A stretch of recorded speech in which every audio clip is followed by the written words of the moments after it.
Peyğəmbər salavatullah mübarək kəlamlarının birində namaz qılanların cənnətə daxil ediləcəyi haqqında Allahın üzərində əhd olduğunu bildirir.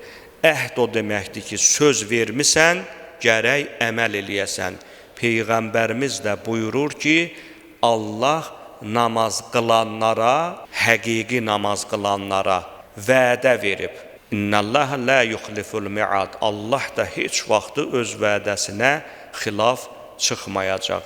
Peyğəmbərimiz buyurur ki, Allah gündəlik 5 namazı bəndələrinə vacib etmişdir.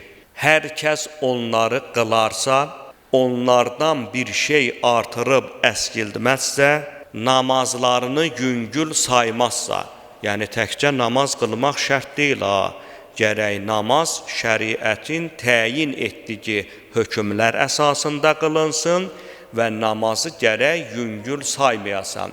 Namazın vaxtı girib, şəraitin var, sonra qılaram, birazdan qılaram, istiğfafdır. Yəni namazı yüngül saymaqdır. Yüngül saymasa, həmən şəxs üçün Allahın yanında bir əhd vardır. O əhd bundan ibarətdir ki, Allah o şəxsi cənnətə daxil edəcəkdir.